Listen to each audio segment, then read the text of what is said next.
Por recordar un poco que hemos visto en la clase anterior, terminamos de ver la digestión gástrica, que decíamos que era una digestión ácida, en la que se producía clorhídrico para destruir la estructura terciaria de las proteínas y que esas proteínas pudieran ser atacadas en su enlace peptídico por las enzimas peptídicas. Se producía pexina para atacar esos enlaces peptídicos, precisamente para ocuparse de la digestión de las proteínas, a través de pexinógeno que era una proenzima y que era estimulada por el clorhídrico para convertirse en enzima activa, que era la pexina, y que atacaba esta proteína. También se producía lipasa gástrica y decíamos que lo único que no tenía una secreción propia era la amilasa gástrica. Amilasa gástrica no existía. Digestión de hidrato de carbono propia por secreciones gástricas no existía. La amilasa que estaba digiriendo hidrato de carbono, la luz gástrica era la amilasa salivar, que seguía activa y actuando sobre los productos alimenticios hasta que llegaba a un pH muy ácido, ya alrededor de 1,5, y se inactivaba. Mientras tanto, esa amilasa salival seguía actuando sobre los hidratos de carbono. Por tanto, se produce una digestión ácida de los productos alimenticios a nivel del estómago. Y ya habíamos producido el vaciamiento gástrico hacia el intestino, donde estábamos produciendo una digestión. Digestión que se caracteriza por ser una digestión fundamentalmente alcalina, ¿vale? Y nos quedamos en esta diapositiva, en la que me parece que la vimos, ¿verdad, Luis? ¿La vimos? Sí, a mí me suena. ¿Te Sí, suena, sí. no? ¿Te suena? Bueno, repetimos así un poquito. Sí, porque vimos ¿Sí? lo de la secretina y tal. Sí, sí, sí. Lo vimos. Sí, La eso, fracción ¿verdad? de la Bueno, fracción pues matemática, sí, sí. sí, eso. Bueno, pues recordaros entonces que entre las secreciones intestinales, ¿quién habla por abajo? ¿Queréis algo? ¿No? Bueno, entre las secreciones intestinales existían las de dos glándulas anejas muy importantes, que eran por una parte el hígado y por otra parte el páncreas. Estábamos viendo la secreción pancreática. Y estábamos viendo que en esa secreción pancreática existían dos fracciones, una fracción electrolítica, de la cual es fundamental el bicarbonato, porque no en vano se va a producir lo que es la digestión alcalina en el intestino delgado, ¿vale? Por tanto, esta fracción electrolítica va a tener una función tampón de ese quimoácido que procede del estómago. Y luego está la fracción enzimática, entre la que contábamos fundamentalmente con esta sustancia que era el trixinógeno, que es también una proenzima, o un zimógeno, una sustancia inactiva, que se secretaba por parte del páncreas y que era activado por una enteropeptidasa, una enzima que existía en el borde del cepillo de los enterocitos, ese borde ciliado de los enterocitos, que activaba este trixinógeno, lo convertía en tricina, y esta tricina, a su vez, era activadora de todos los zimógenos o todas las proenzimas que existían en el borde del cepillo de los enterocitos. Lo activaba y los convertía en enzimas activas que ya intervenían en el proceso de la digestión, en la luz intestinal. Teníamos también aquí la sucreción de bicarbonato, que decíamos que se producía fundamentalmente por la unión de agua con CO2 y de la nitrasa carbónica, que es una enzima que también hemos visto en el proceso respiratorio, y este bicarbonato salía a la luz, mientras que el sodio, el bicarbonato sódico, se formaba también por la unión con el sodio que procedía de la vía paracelular, es decir, de esta vía que existía entre células, esta apertura que existía entre células. Este sodio pasaba por gradiente osmótico y electroquímico hacia la luz intestinal, se unía al bicarbonato y formaba bicarbonato sódico, responsable del efecto tampón y de la digestión alcalina que se produce en la luz del intestino delgado. Bueno, pues decíamos que este bicarbonato era producido, esa fracción electrolítica era producida por las células glucosales, células que existían en los conductos pancreáticos, mientras que las enzimas eran producidas por las células acinares que se encuentran en los acinos pancreáticos. Y luego existía otra tercera fracción en el páncreas, que eran los islotes de Langerhans, que era una fracción endocrina. Se ocupaban de la secreción de insulina y de glucagón para controlar la glucemia, que vamos a ver en el sistema nervioso endocrino. Ahora mismo no intervienen aquí en lo que es el proceso digestivo. Solamente, por deciros que estos también tiene una función endocrina el páncreas para fabricar insulina y glucagón, ¿vale? Hablamos también de los estímulos para producir tanto la fracción electrolítica como la fracción enzimática. Y decíamos que la fracción electrolítica era responsabilidad sobre todo de la secretina, del péptido gastrointestinal secretina, que si os acordáis, se secretaba, su estímulo era el pH ácido, el que producía la secreción de secretina. Secreción de secretina interviene sobre las células ductales para la secreción de la fracción electrolítica, sobre todo de bicarbonato. Mientras que sobre las células acinares, responsables de la secreción enzimática, interviene sobre todo la colecistoquinina.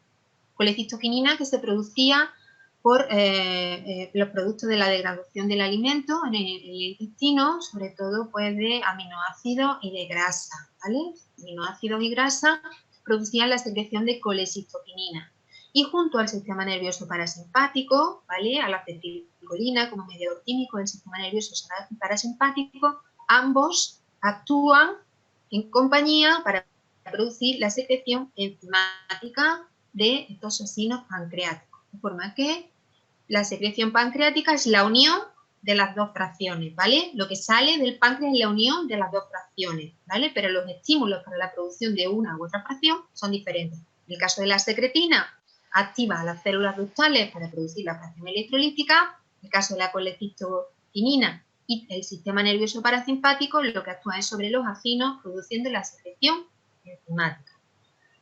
Aquí en la siguiente diapositiva, aquí a la derecha, tenéis exactamente lo mismo que hemos contado, ¿vale? Secretina, colecistoquinina, dónde interviene cada una, ¿vale? Y los estímulos para su producción.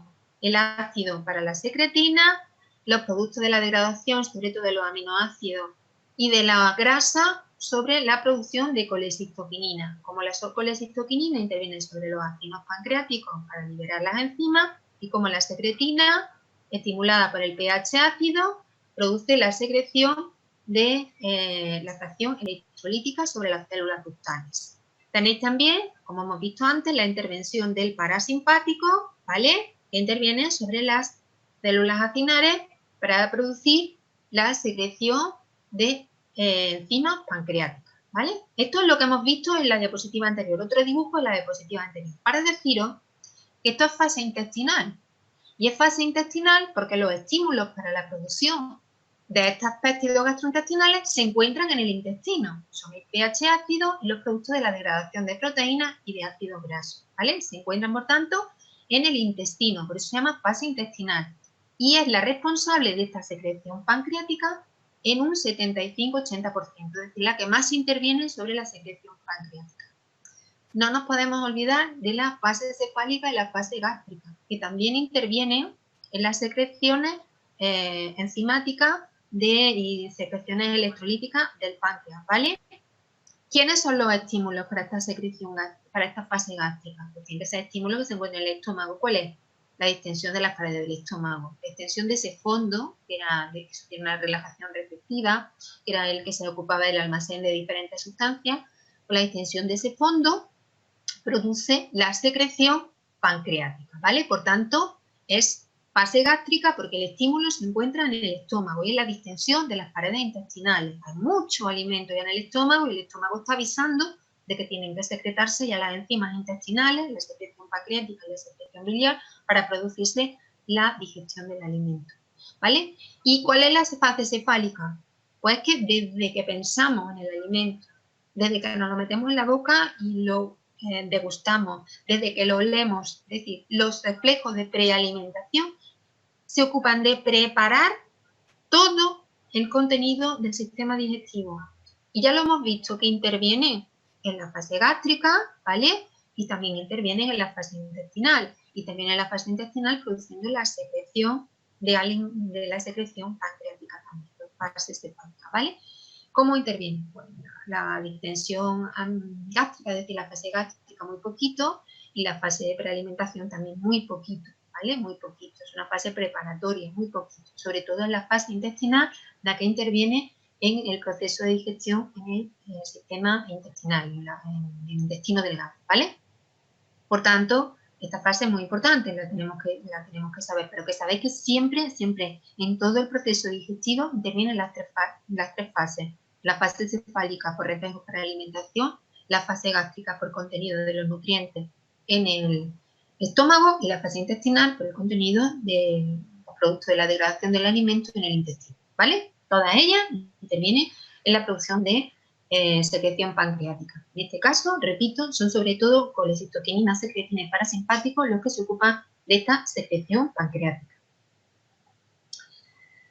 Luis, ¿bien? ¿Luis?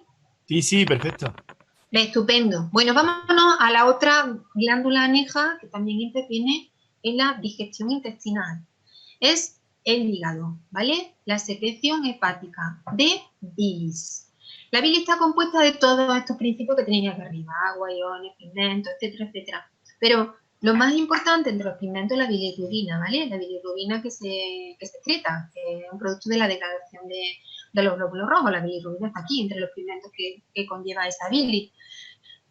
Pero sobre todo nos interesan las sales biliares, porque las sales biliares son las que realmente nosotros buscamos en la digestión de las grasas. De todo el contenido de la bilis, las sales biliares son las más importantes, pero la bilis es el conjunto de todas estas sustancias. Unas serán excretadas, otras serán absorbidas, como el colesterol, que va a ser absorbido, otras son excretadas, como por ejemplo los pigmentos, el agua, los iones, etcétera, y las sales biliares, pues que van a intervenir en la digestión. Por tanto, la bilis tiene diferentes papeles o diferentes papel además del digestivo, tienen más papel, como es, por ejemplo, la excreción de pigmentos, por ejemplo, o ocuparse de la absorción de otras sustancias, ¿vale? La bilis es secretada por estas células, eso se pone aquí, lo que estoy viendo son el núcleo de las células, se denominan hepatocitos.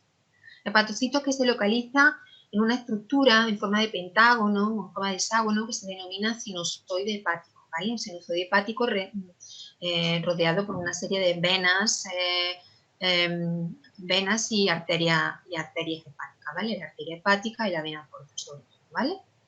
Bueno, estos hepatocitos son los responsables de la formación de la bilis. Ellos drenan a una serie de canales, a canalículos biliares. Esos canalículos biliares se van uniendo en una serie de conductos, se llaman conductos biliares, y al final todos drenan a un conducto común que es el conducto hepático. Conducto hepático que lo que hace es conducir esa bilis hacia su sitio de almacén. Y cuando esa bilis se está produciendo hay un sitio de almacenamiento que es la vesícula biliar. Vesícula biliar que no existe en todas las especies. Por ejemplo, en la rata, que vosotros visteis en primero a las que le hicisteis la necropsia, esas ratas no tenían vesícula biliar. Esto no quiere decir que no fabriquen bilis, la bilis la fabrican, pero no la pueden almacenar como nosotros, que sí que tenemos vesícula biliar, ¿vale? A quien le quitas la vesícula biliar, pues no puede almacenar bilis, ¿vale? La bilis procedente del hígado pues drena al intestino delgado, pero no puede ser almacenada, ¿vale? La vesícula biliar. Aquí tenéis la vesícula biliar, por tanto esa bilis de ese conducto hepático común llega hacia la vesícula biliar y se almacena. Y de esa vesícula biliar es de donde procede la bilis para la digestión en el intestino delgado. ¿Por qué? Porque esa bilis, cuando es necesitada, se transporta a través de este conducto que se llama colédoco, ¿vale? Colédoco, que comunica con el intestino delgado a través de un esfínter, que ahora vamos a ver cómo se llama, esfínter de Oddi, ahora vais a ver cómo se escribe, ¿vale? O sea, la bilis se almacena en la vesícula por el colédoco, que es el tubo este, llega hacia el intestino delgado y del intestino delgado pasa por medio del esfínter de Oddi. Vamos a ver cómo ocurre esto. Bueno, este es el esfínter de Oddi. Os decía que se escribía así, con 2D, el esfínter de Oddi, que es la comunicación de este colédoco, de este conducto que procede de la vesícula biliar hacia el intestino delgado, hacia la primera parte del intestino delgado, en concreto el duodeno, ¿vale? Sabéis que el intestino delgado está formado por duodeno, yeyuno e helio, ¿vale? Hacia el duodeno. El esfínter de Oddi drena al duodeno, que es el primer tramo del intestino delgado. Vamos a ver qué sustancias o qué estímulos son los que producen la conducción de bilis hacia el duodeno. Y tenemos otra vez, pues mira, los mismos péptidos gastrointestinales que intervienen en el páncreas, los mismos los tenemos otra vez en la producción de bilis. Vamos a fijar un poco en el esquema, porque mira, la secretina, que hemos dicho que se produce en un pH ácido, ¿vale? Le decimos la producción de un pH ácido en la luz intestinal. Esta secretina, mirad lo que hace. Ella es responsable sobre todo de la formación de bilis a nivel de los hepatocitos. Estimula la producción de bilis y que esa bilis sea conducida hacia la vesícula biliar, ¿vale? Por tanto, ya es responsable de la producción de bilis por parte de los hepatocitos y de su conducción hacia la vesícula biliar. Sin embargo, la colecistoquinina, que la tenéis aquí, lo que produce es la contracción de esta vesícula biliar. O sea, es la última responsable de que esa bilis vaya hacia el intestino delgado, porque es la responsable de la contracción de esta vesícula biliar, esa colecistoquinina. La colecistoquinina y el sistema nervioso parasimpático. Ambos intervienen en lo que es la contracción de la vesícula biliar para que su contenido se vacíe hacia el duodeno. Por tanto, pueda ser utilizado durante la digestión. ¿Vale? Vamos a explicar un poco por qué la colecistoquinina tiene aquí dos dibujos paralelos. Y es que, mirar, en uno lo estimula, hemos dicho que la colecistoquinina se estimula por los productos de la degradación de las proteínas y productos de la degradación de la grasa, fundamentalmente. Bueno, pues fijaros que los productos de la degradación de las proteínas dan lugar a la producción de colecistoquinina, pero la contracción que produce esa colecistoquinina sobre la vesícula biliar es flojita, es débil, es una contracción flojita. Mientras que cuando existen productos de la degradación de la grasa, pues esa colecistoquinina produce una contracción mucho más fuerte de la vesícula biliar. ¿Por qué? Pues porque es que las grasas necesitan sales biliares y las sales biliares están contenidas en la bilis. Por tanto, productos de la degradación de la grasa son fundamentales para una contracción fuerte de la vesícula biliar. Es decir, para que la bilis que salga sea abundante, porque se va a emplear en la digestión de la grasa. Fijaros que además también la colecistoquinina, también tenéis aquí un trazo grueso y otro trazo más fino, porque esta colecistoquinina, ¿vale?, que es derivada de la degradación de productos de grasa en el intestino delgado, mirad, también va a producir, aquí hay un menos, lo que significa que va a producir la relajación del esfínter de Oddi. Necesitamos relajar ese esfínter de Oddi para que el contenido de la vesícula biliar pase hacia el duodeno. Por tanto, la colecistoquinina es la que se ocupa tanto de la contracción de la vesícula biliar junto al parasimpático, ¿vale?, pero es necesaria para que se produzca la relajación del esfínter de Oddi y, por tanto, el paso final de esa bilis hacia el duodeno, ¿vale? Tenemos aquí otro dibujo, que es el ilio. Aquí nos faltaría la comunicación entre el duodeno y el ilio, que es el yeyuno, ¿vale? El yeyuno es asa yeyunales, que está muy una encima de otra. Cuando viste la necrosia de la rata, que era muy abundante, ¿vale? Bueno, pues falta el yeyuno, pero aquí tenemos el ilion. ¿Por qué tenemos el ilion? Pues porque hay un hecho fundamental, que es que nosotros vamos a necesitar bilis, porque necesitamos, dentro de la bilis necesitamos las sales biliares para la digestión de la grasa, ¿vale? Las sales biliares. Pero resulta que esas sales biliares van a ser empleadas varias veces durante una misma comida, de 7 a 8 veces en una misma comida pueden ser empleadas. Por tanto, necesitamos que se reabsorban y que puedan volver al hígado para volver a formar bilis, para volver otra vez al duodeno y poder digerir la grasa. Y llegan al ilio, se reabsorben y pasan otra vez al hígado formando la bilis y otra vez así, de 7 a 8 veces, imaginaros, son reabsorbidas y reutilizadas. Es lo que se denomina la circulación enterohepática, que es la circulación de sales biliares entre el ilio donde son reabsorbidas y el hígado donde vuelven a ser reutilizadas para la formación de bilis, ¿vale? Esto me gusta. Circulación enterohepática, ¿vale? La reabsorción de las sales biliares en el ilio para volver a ser reutilizadas en la formación de bilis, ¿vale? No digamos que nuestro sistema digestivo no ahorra. Ahorra muchísimo. Ahorra sales biliares para volverlas a reutilizar, ¿vale? Circulación enterohepática. En esta diapositiva simplemente he puesto de otra manera, pero no aporta nada nuevo, ¿vale? Tenemos otra vez nuestra vesícula biliar, de cuya contracción se ocupa el sistema nervioso parasimpático, la acetilcolina, ¿vale? Y se ocupa la colecistoquinina también, ¿vale? La contracción de la vesícula biliar también se ocupa de la relajación del esfínter de Oddi para el vaciamiento de la bilis hacia el duodeno a través del conducto coledo, ¿vale? Exactamente igual. Y aquí estamos viendo pues, el papel que desempeña la secretina para la formación de bilis, el parasimpático, etcétera, ¿no? Esto es lo que ya hemos visto antes. Nos falta, ya tenemos la secreción hepática, tenemos la secreción pancreática y, por supuesto, también hay una secreción intestinal de varias enzimas que ya hemos nombrado varias veces, la mayoría de ellas activadas por la tripsina, ¿vale? El trisinógeno que procede del páncreas, que ha activado tripsina por la enteropeptidasa y que al final se ocupa de activar todas esas enzimas del borde del cepillo del enterocito, supa activar todas esas enzimas para que puedan actuar durante la digestión en el intestino, ¿vale? Además de secretar enzimas, el intestino delgado pues también secreta, mirar, inmunoglobulinas, que se ocupan de la defensa, se ocupa de secretar pues también electrolitos y agua. Entre los electrolitos, el clorhídrico, el cloruro sódico entre los electrolitos, la sal, ¿no? Que, bueno, simplemente está aquí porque sepáis que este es un canal, este canal es el canal responsable cuando se desgasta, se hace inservible de la fibrosis quística en el pulmón que veíamos, ¿no?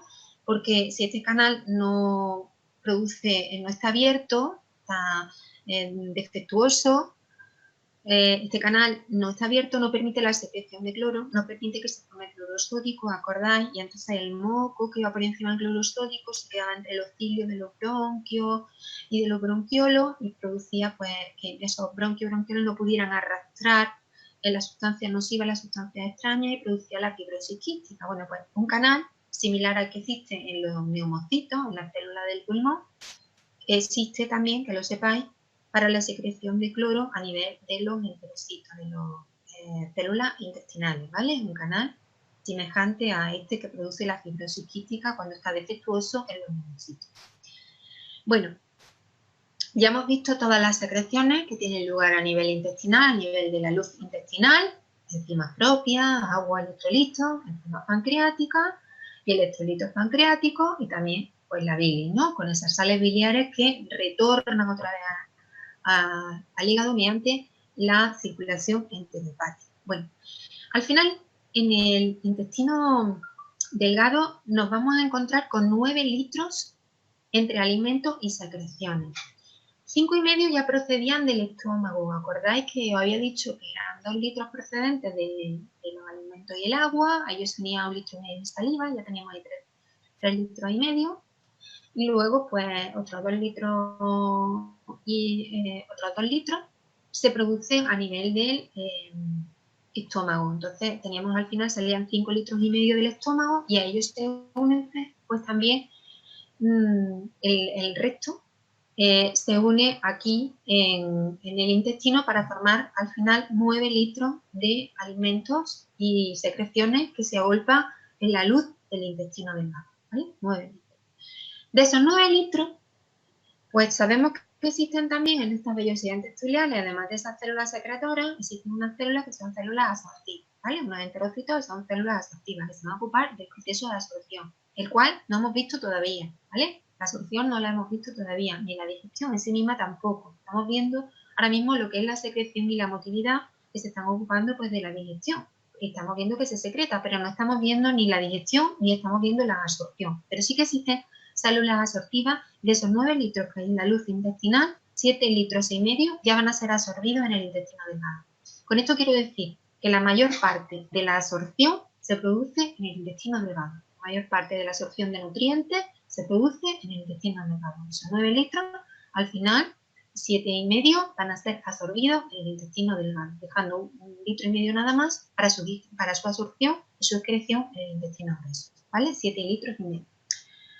Además, junto a estas células absortivas y estas células secretoras, existen siempre las células caliciformes, que ya las veíamos, que secretan moco, ¿vale? Está ahí el moco, que es el que le da pues, una consistencia blanda al alimento que se va a formar en el intestino delgado y que al final sale con la denominación de kilo. Hemos sacado quimo del estómago, sacamos kilo del intestino delgado. En esta diapositiva de aquí tenemos una referencia a la digestión mecánica también y a lo que es el avance del alimento hacia el intestino grueso. Digestión mecánica, motilidad del alimento hacia el intestino grueso y también facilitan la digestión enzimática, son los movimientos que se producen en el intestino delgado, ¿vale? No voy a descubrir nada nuevo porque los movimientos que se producen en el intestino delgado son los que ya conocemos. El movimiento segmentario, de batido, de mezcla del alimento, que vimos en el primer tema. El movimiento peristáltico, que sobre todo produce avance del alimento, ¿vale? Que se producía por un estrechamiento detrás del bolo alimenticio que empujaba el alimento hacia adelante y un ensanchamiento del sitio receptor de ese bolo alimenticio. Movimiento peristáltico. Y aparece también el complejo motor migratorio, que sabéis que no se produce durante la digestión, sino que se produce entre las comidas. Entre las comidas y se produce para limpiar todo el contenido de alimento que puede quedar en el sistema digestivo para empezar una comida, ¿vale? El complejo motor migratorio. Sobre todo, los movimientos que están interviniendo en el proceso digestivo son el movimiento segmentario y el movimiento peristáltico, que ya lo saben, ¿vale? Bueno, aquí a la derecha tenemos lo que ya hemos visto en las otras diapositivas, ¿vale? La secreción de secretina, la secreción de colecistoquinina y estas dos cosas que hemos visto, y voy a volver a la diapositiva donde la hemos visto, que es una diapositiva que la hemos visto un montón de veces, que es esta, ¿vale? Tenemos el contenido en ácido del alimento que pasa al intestino delgado, produce la secreción de secretina. Esa secretina decíamos que inhibía la motilidad gástrica, la secreción ácida a nivel del estómago, pero también producía la secreción del páncreas, la secreción electrolítica, sobre todo de bicarbonato, ¿vale? Luego tenemos productos procedentes de la degradación del alimento. Teníamos la grasa y las proteínas, producían sobre todo colecistoquinina. La colecistoquinina que intervenía sobre la motilidad gástrica y sobre la secreción ácida, inhibiéndola, pero es responsable de la producción de enzimas pancreáticas por parte de los actinos, ¿vale? Ambas también son responsables de la producción de bilis, ya lo hemos visto, pero este aquí reflejado también son responsables de la producción de bilis, uno de la producción de bilis y otro de la secreción de bilis de la vesícula biliar, ¿vale? Responsables también de la digestión intestinal. Luego tenemos que el alimento rico en carbohidratos produce la secreción sobre todo de insulina a nivel de los islotes de Langerhans, por eso aquí no interviene mucho. Sí que hemos visto que el péptido 1, este es el péptido 1 semejante al glucagón, ¿vale? Que no lo hemos visto hasta ahora, porque interviene en la secreción de insulina, que es endocrino, pertenece al sistema endocrino, porque es lo que controla la glucemia, pero tenemos el péptido inhibitorio gástrico, ¿vale? Que sí que vimos que intervenía pues, también en la motilidad gástrica y la secreción inhibiendo. Luego estaba la sustancia esa hiperosmótica, ese contenido hiperosmótico del alimento que producía una enterogastrona, creíamos que se llamaba enterogastrona, que también intervenía sobre la motilidad y la secreción ácida, ¿vale? Pues ese es el resumen que estáis viendo aquí a la derecha de nuestra imagen. Estáis viendo la producción de secretina por el quimoácido, que inhibe la producción de ácido y la motilidad y estimula la secreción de bicarbonato. Si el quimo contiene grasa, se secreta colecistoquinina, que interviene también sobre la liberación de ácido, la motilidad y el vacío, haciendo el vacío más lento.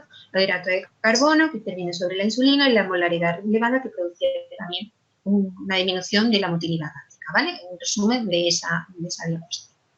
Lo que es importante de aquí es que hemos visto quiénes son responsables de las secreciones pancreáticas, las secreciones hepáticas y las secreciones intestinales, ¿vale? Pero no hemos visto quiénes son los responsables de la motilidad del intestino, ¿vale? De la motilidad del intestino delgado. Sí el gástrico, ¿eh? Que lo hemos visto aquí. Secretina, la colecistoquinina, el DIF, etcétera, ¿no? Si estos sí son responsables de la motilidad del sistema nervioso, o sea, perdón, del sistema de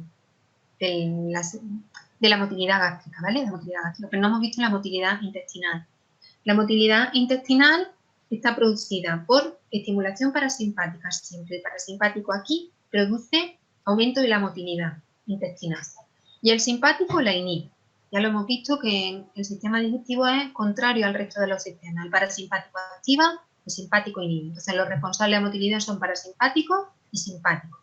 Pero también hay unos péptidos gastrointestinales que aumentan la motilidad intestinal, que son la colecistoquinina y la gastrina. ¿Y la gastrina por qué? Porque la gastrina, acordaros que se producía en la luz gástrica, por tanto ya se está indicando al intestino que el contenido del alimento se está digiriendo en el estómago y que ya pronto va a pasar al intestino.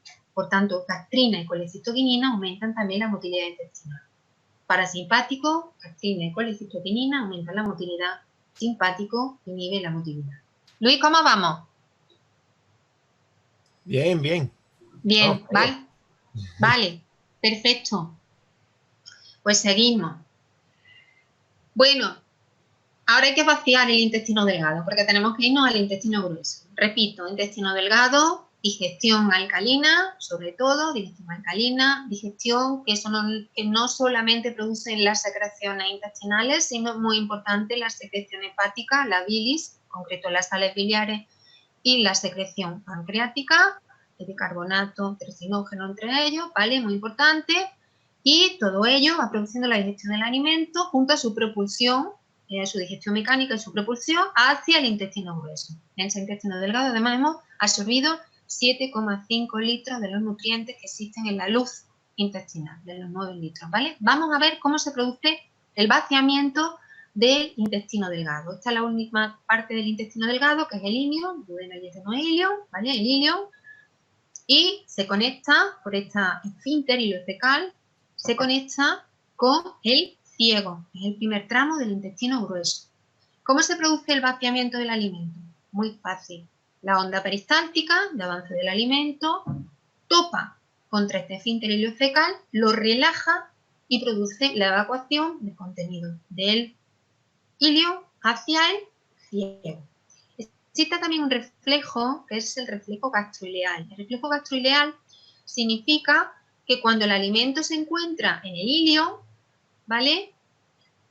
Ese alimento que se encuentra en el ilio y que procede del estómago va a producir la apertura de ese esfínter ileocecal. Es decir, este esfínter ileocecal se comienza a relajar cuando se está vaciando el contenido gástrico hacia duodeno, yeyuno e ilion, ¿vale? El vaciamiento del estómago de ese contenido hace que se relaje este esfínter ileocecal, que es ayudado por los movimientos peristálticos que vienen por este ilion y que relajan este esfínter ileocecal.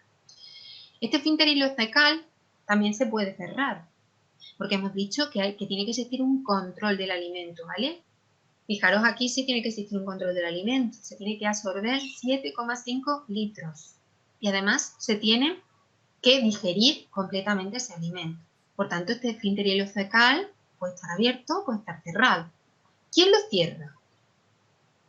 Pues la distensión de sus paredes. Cuando están distendidas sus paredes porque ya se encuentra alimento en el ciego, este esfínter se contrae para no permitir el paso del alimento hasta que este ciego se encuentre relajado, porque ya ha pasado el alimento hacia el colon.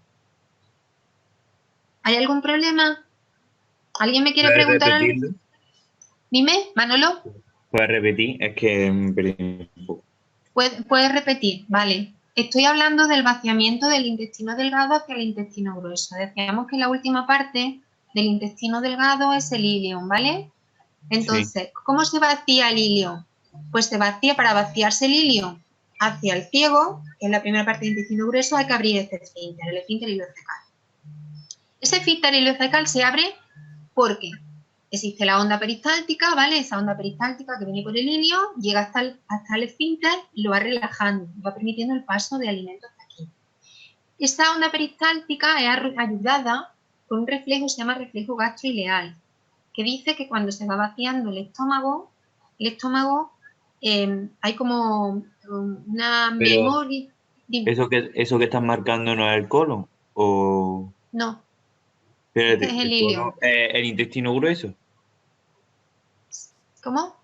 ¿Eso es el intestino grueso lo que estás marcando? Lo que estabas marcando con el ratón. Sí, ¿qué? Sí, Entonces, sí. el ilio El ilion es este y el eh, ciego es este. vale, Sí, el vale. apéndice, ¿lo ves? Perdona, que muchas veces juego con el ratón y no me doy cuenta, ¿vale? Pero entenderme, el hilio, ¿vale? Esa onda peristáltica que baja por el hilio relaja este esfínter iliocecal y permite que pase el alimento al ciego, ¿vale? Vale. ¿Eso entendido? El Sí. reflejo gastroileal que permite que el alimento, ahora voy a dejar el ratón, que el alimento que sale del estómago también favorece que ese esfínter iliocecal se abra, ¿vale? Y luego, ¿qué inhibe al esfínter?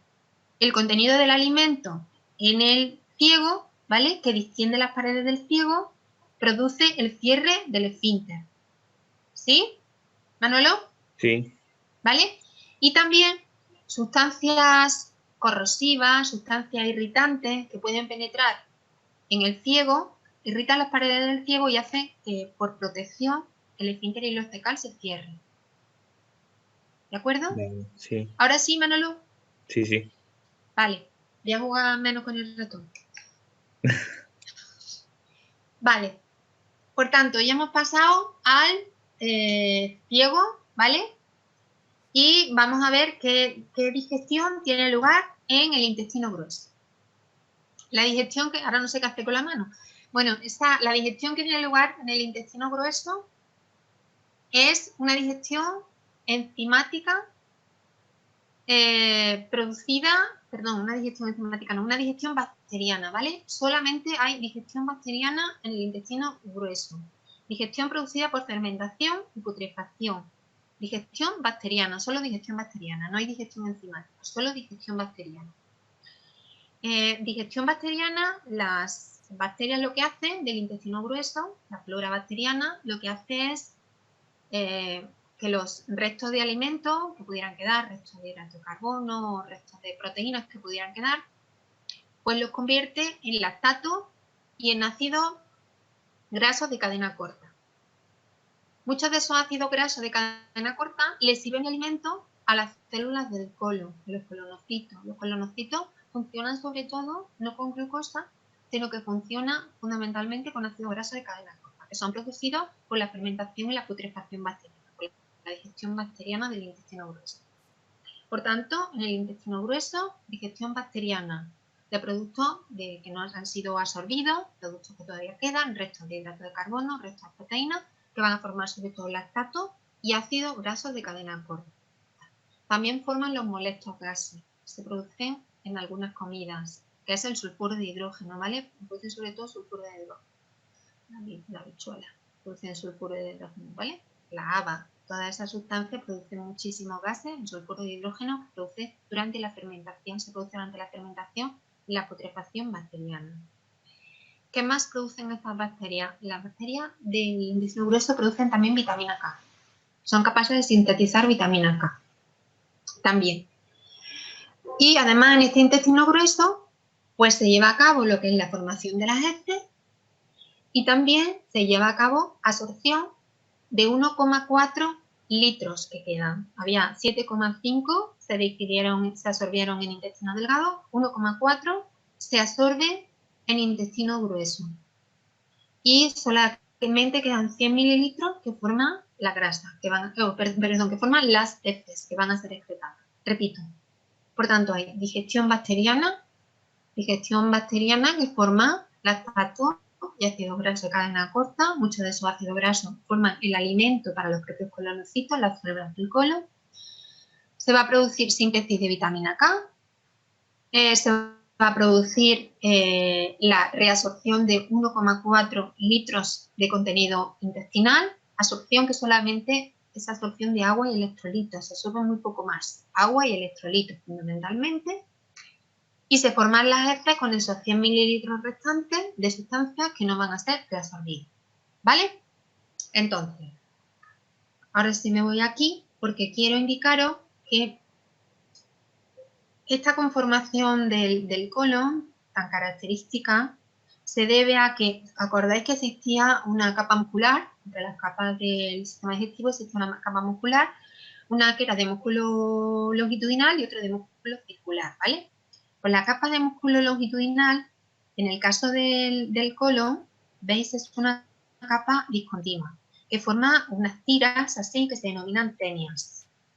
Entonces, cuando estas tenias se contraen para producir los movimientos peristálticos y segmentarios propios de la motilidad del sistema digestivo, ¿vale? Cuando estas pestañas se contraen, el músculo circular forma una especie de saco que se denominan austras, ¿vale? Los austras son el músculo circular contraído cuando se contraen las tenias del músculo longitudinal, ¿vale? Que son, ese músculo longitudinal es continuo, se denomina austras.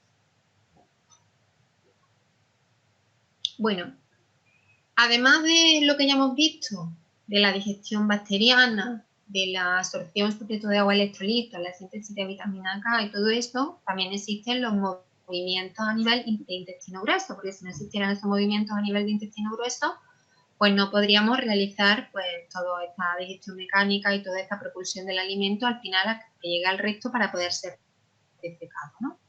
Entonces, tenemos dos, bueno, ahí reflejados dos movimientos. El complejo motor migratorio también está, aunque no esté aquí puesto, el complejo motor migratorio existe, ¿vale?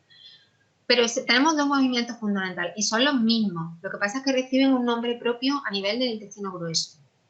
Tenemos los movimientos segmentarios, de movimiento de batido del alimento, movimientos segmentarios, lo que pasa es que producen austras y se llaman contracciones australes las que se producen. Son las contracciones segmentarias, el movimiento segmentario que hemos visto otras veces, movimiento de batido, contracciones australes con la formación de austras. Y luego tenemos también el movimiento peristáltico. Movimiento peristáltico que aquí recibe el nombre de movimiento en masa. Porque es un movimiento más grande de contracción detrás del alimento y de relajación por delante del alimento, y por eso se llama movimiento en masa. De hecho, hay de 3 a 4 contracciones peristálticas nada más en el intestino grueso durante una comida, solo 3 o 4. Y por eso se llama movimiento en masa, porque atañe a grandes zonas del intestino grueso, pero es el movimiento peristáltico, es igual que el movimiento peristáltico. Movimiento austral, similar al movimiento segmentario, movimiento peristáltico, que llamaremos movimiento en masa en el intestino grueso, son los mismos.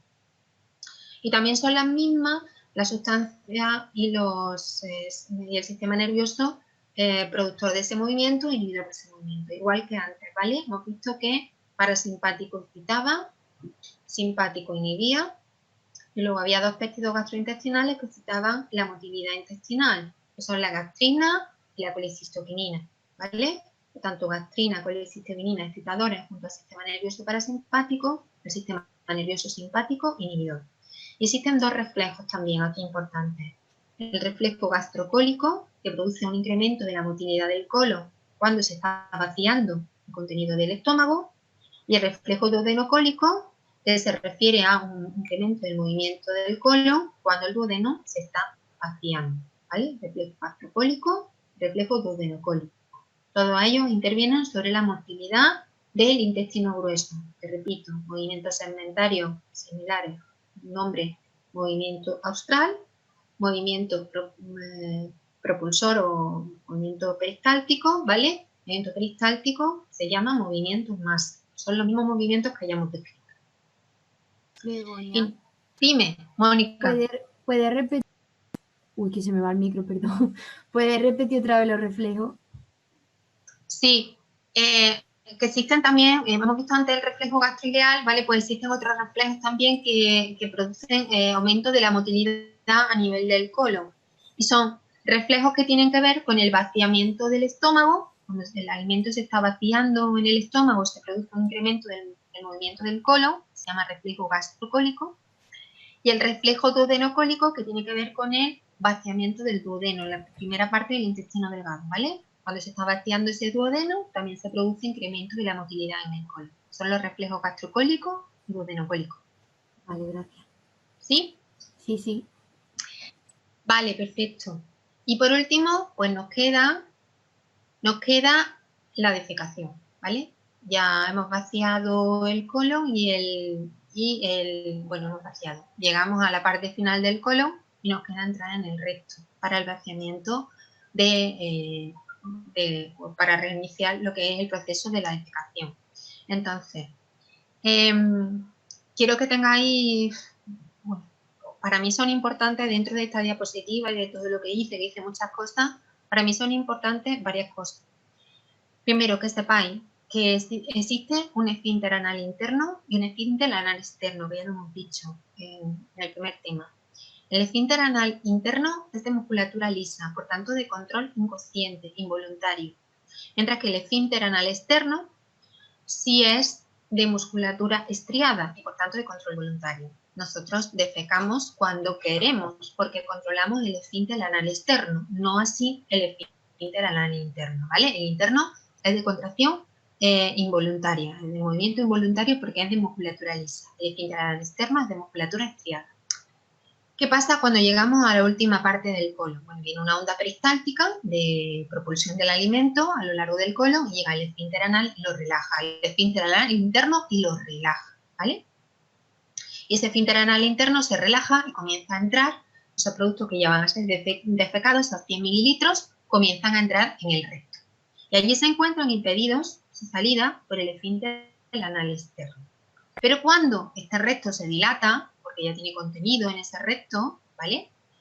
Pues manda una señal al centro de la defecación, que se encuentra en la médula sacra, el centro de la defecación.